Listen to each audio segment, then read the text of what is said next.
حي على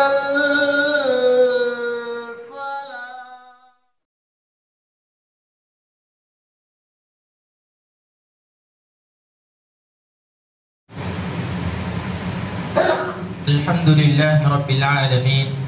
والصلاة والسلام على سيد المرسلين وعلى آله وصحبه أجمعين أما بعد وعن أبي هريرة رضي الله تعالى عنه قال قال رسول الله صلى الله عليه وسلم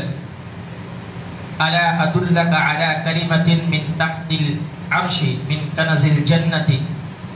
لا حول ولا قوة إلا بالله يقول الله تعالى أسلم عبدي واستسلم رواه البيهقي. حضرت ابو ہریرہ رضی اللہ تعالی عنہ بیان کرتے ہیں کہ اللہ کے رسول صلی اللہ علیہ وسلم نے فرمایا کیا میں تمہیں ایسا کلمہ نہ بتاؤں جو کہ عرش کے نیچے جنت کا خزانہ ہے اور وہ لا حول ولا قوت الا باللہ. اللہ تعالیٰ فرماتا ہے میرے بندے نے اطاعت اختیار کر لی اور اپنے آپ کو اللہ کے سپرد کر دیا. اس حدیث کو امام بیہقی نے روایت کیا ہے. امام بیہقی میں یہ حدیث موجود ہے اور اس حدیث کو حضرت ابو ہریرہ رضی اللہ تعالی عنہ نے بیان فرمایا ہے.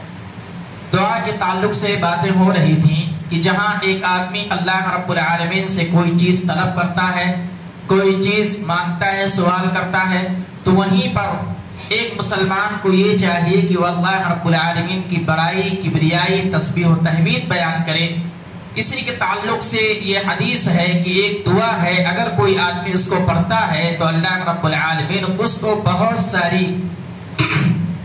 چیزوں سے نوازتا ہے. اللہ کے نبی صلی اللہ علیہ وسلم نے ایک دعا بتلائی لا حول ولا قوت الا باللہ، جس کے بارے میں کہا گیا کہ یہ جنت کے خزانوں میں سے خزانہ ہے. اللہ کے نبی صلی اللہ علیہ وسلم کو یہ عطا کیا گیا ہے اور اللہ کے نبی صلی اللہ علیہ وسلم نے صحابہ کرام سے خطاب ہوتے ہوئے فرماتے ہوئے کہا کہ کیا میں تم کو ایسی چیز نہ بتلاؤں، کیا میں تم کو ایسی چیز کی طرف رہنمائی نہ کروں جو تمہارے لیے بہت ہی مفید ہے،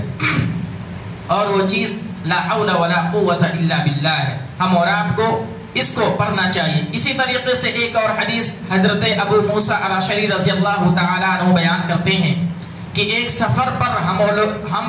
لوگ تھے کہ بہت صحابہ کرام بہت زور زور سے اللہ اکبر کی صدائیں بلند کر رہے تھے. اللہ کے نبی صلی اللہ علیہ وسلم نے ان کو اس چیز سے منع فرمایا، کہا اتنی تیز کہنے کی ضرورت نہیں ہے، اپنے نفس پر وبال جان کیوں بنا رہے ہو، تم اتنی تیزی سے اللہ اکبر کی صدائیں کیوں بلند کر رہے ہو. حضرت موسیٰ الاشعری رضی اللہ تعالی عنہ بیان کرتے ہیں کہ میں نبی اکرم صلی اللہ علیہ وسلم کے پیچھے بیٹھا ہوا تھا اور اپنے من میں لا حول ولا قوت الا باللہ پڑھ رہا تھا. اللہ کے نبی صلی اللہ علیہ وسلم نے فرمایا کیا میں تمہیں ایسی چیز نہ بتلاؤں جو تمہارے لیے بہت زیادہ مفید ہے، اور اللہ کے نبی صلی اللہ علیہ وسلم نے یہ دعا سکھلائی اور کہا لا حول ولا قوت الا باللہ. اس کا معنی یہ ہے کہ اگر اللہ رب العالمین کی توفیق نہ ہو، اگر اللہ رب العالمین نہ چاہے تو کوئی بھی آدمی نیکی کا کام نہیں کر سکتا ہے، اور اسی طریقے سے اگر اللہ رب العالمین کی توفیق نہ ہو تو کوئی آدمی برائی سے نہیں بچ سکتا ہے. یعنی برائی سے رکنا، حرام کام سے رکنا، یہ اللہ رب العالمین کی بہت بڑی توفیق ہے. ایک آدمی چوری کرتا ہے، ڈکیتی کرتا ہے، زنا کرتا ہے، بہت سارے حرام کا کام کرتا ہے اور اپنی پوری زندگی اس طریقے سے گزار دیتا ہے، لیکن ہم اور آپ کو اللہ رب العالمین کا شکریہ ادا کرنا چاہیے کہ اللہ کی توفیق سے ہم بہت بڑے بڑے گناہ سے باز رہتے ہیں اور اللہ رب العالمین ہم اور آپ کو اس چیز سے روکے رکھتا ہے. اور نیکی کے کام کرتے ہیں، نماز پڑھتے ہیں، قرآن کی تلاوت کرتے ہیں، سجدہ کرتے ہیں، اللہ کی عبادت کرتے ہیں، اللہ کے ذکر و اذکار کرتے ہیں، یہ اللہ رب العالمین کی توفیق سے ہے. اس لیے ہم اور آپ کو یہ دعا پڑھنی چاہیے لا حول ولا قوت الا باللہ. یہ دعا بہت ہی معمولی اور مختصر ہے لیکن اللہ رب العالمین کے یہاں اس کی بہت زیادہ قدر و منزلت ہے. اس لیے جہاں کہیں اللہ رب العالمین سے کوئی چیز طلب کرے، کوئی چیز مانگے، اسی طریقے سے اللہ کی تسبیح بھی بیان کرے، اللہ کی کبریائی بیان کرے، اللہ کی بڑائی بیان کرے. اسی بڑائی بیان کرنے میں